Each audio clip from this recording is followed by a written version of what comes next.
भटकने वाले व्यक्ति को कुछ नहीं मिलता है और एक स्थान पर टिके हुए रहने वाले व्यक्ति को बहुत कुछ मिलता है।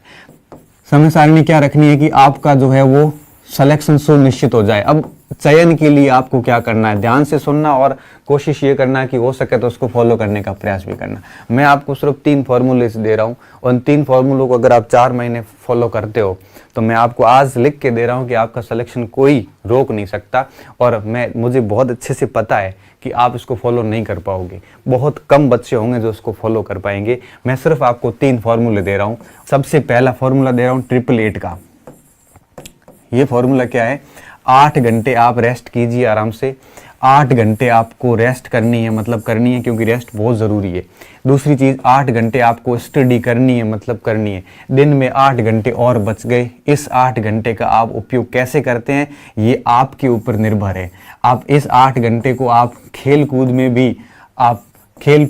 भी आप इसके ऊपर इसको खराब कर सकते हैं, इन्वेस्ट कर सकते हैं। आप दोस्तों के साथ समय व्यतीत कर सकते हैं, आप और काम भी कर सकते हैं। या हो सकता है कि आप 4 घंटे 5 घंटे घरेलू काम कर लिए, 3 घंटे इसको स्टडी के साथ ऐड करके स्टडी को 11 घंटे कर दिया। ये आपके ऊपर डिपेंड है। लेकिन मैं सिर्फ इतना कहूँगा कि इन 8 घंटों को डेली को कम से कम आपको स्टडी में 8 घंटे देने हैं, मतलब देने हैं। इसके अलावा अगर आप 1-2 घंटे रेस्ट से भी निकालते हो, 3 घंटे इधर से निकाल के 4 घंटे और ऐड करते हो, ये तो आपकी महानता है। ये तो आपको डेफिनेटली और आगे ले जाएगा। दुनिया से सफलता के लिए दुनिया से एक कदम आगे रहना पड़ता है।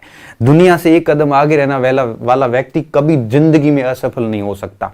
और एक कदम आगे कौन होगा, जो इन 8 को 12 में कन्वर्ट करेगा, 8 को 2 घंटे में कन्वर्ट नहीं करेगा।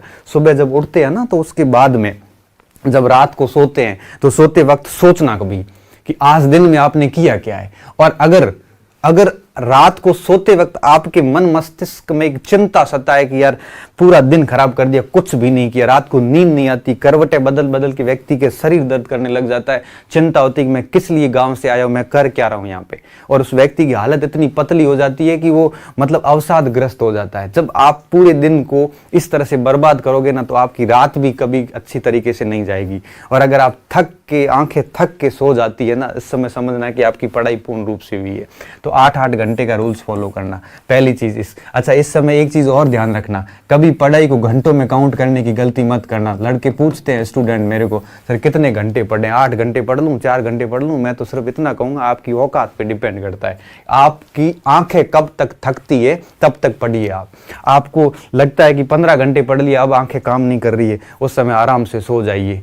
अगर आपको लगता है कि आज 6 घंटे पढ़ लिया, 7 घंटे पढ़ लिया, मन नहीं, मत पढ़िए। तो ये पढ़ाई घंटों में नहीं होती है, पढ़ाई होती है थकावट के आधार पे। जब आप थक गए, आपको लग रहा है कि अब मेरी पॉज पूरी होगी, अब मेरे से नहीं होगा, उस समय आप सो जाओ। दूसरा फॉर्मूला मैं दूंगा 5+2 का। मैंने आपको पहले भी बताया और आप वापस कह रहा हूं, सप्ताह में 7 दिन होते हैं। आपको क्या करना है, आपको 5 दिन पढ़ना है, 2 दिन रिवीजन करना है। कैसे? फिर जैसे दूसरा सप्ताह आएगा फिर 5 दिन पढ़िए और 2 दिन वापस पीछे के दोनों सप्ताह का रिवीजन करिए। तो 5 दिन स्टडी होनी चाहिए और 2 दिन रिवीजन होना चाहिए। इससे आपकी तैयारी को बल मिलेगा। सबसे अहम बात है ये ध्यान रखना इस चीज का कि आपको क्या करना है, 5+2 का